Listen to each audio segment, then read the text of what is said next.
Hey, Alex and Joe, we're doing our weekly recap for our channel. Thanks for tuning in. This week was all about attacking from the mount. Last week we got swept all the time. This week we're talking about attacking from the mount. So one of the things we worked, go ahead and go back in the mount, is how to deal with the guy who's playing this distance control game. So I get in my mount, and the first thing he does is he's going to lean up and he's going to go ahead and clamp around my waist, and he's going to just lock me down. This is very difficult because all of a sudden all my gi attacks go away.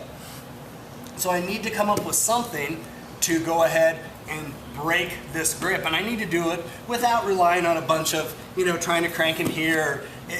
It's not good jiu-jitsu. It's not going to work against the guy bigger than stronger. And if I get the guy who's really mean, really strong, and really has his head tucked, it's hard to get leverage anyway. So we're going to build that leverage. First thing that happens is I walk my knees high to my high mount. There's nothing to prevent it because his arms are locking me up. Nothing for me to prevent me from taking the high mount. Next, I'm going to angle myself. I'm going to take one knee, I'm going to slide it a little higher than the other knee. I want to base in this direction. That's going to help with the compression I'm looking for here in a second. From here, my other foot steps up and plants, foot down to the mat, heels very tight to his shoulder blade, with my knee forward and compressing against the back of his tricep. The whole time my partner's still trying to grab onto me. He's sold on that distance control and locking me down. From here, you'll notice as I turn my knee in, I'm turning that clavicle girdle and I'm twisting that clavicle girdle. This is making it hard for him to grip, and it's making it very, very uncomfortable for him as well.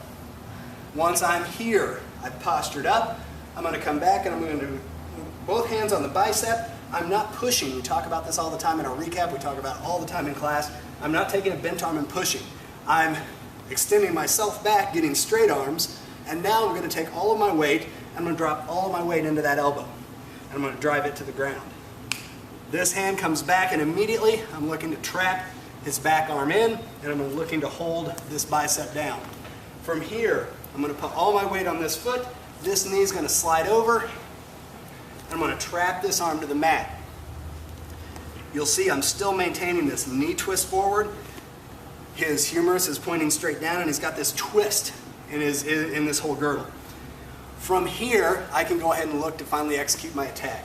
I've broken his distance control, I've broken his grip, and now I'm here with this control.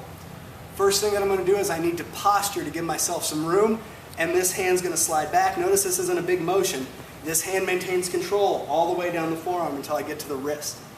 From here, I'm moving my knee back just a little bit because that space is letting me get in here with my hand and establish my Kimura grip. From here, I'm going to bring myself around back like a turret again, just like I'm on a tank. I'm going to take my knee, I'm going to take my upper body, I'm going to take this whole structure and go back towards his head with it. And from here, it becomes like any other standard Kimura. I'm driving my hand, I'm going to come over my knee. The big important factor here is I'm bringing this elbow back this way, and I'm tracking with my chest. And I'm going to get the submission here on the Kimura. So that's our first attack.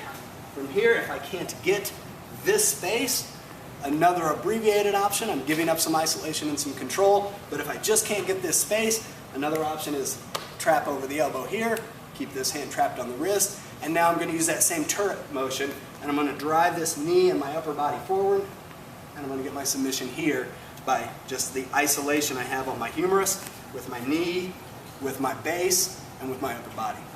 And that's going to take us through the week. So, that's our set of attacks from the week.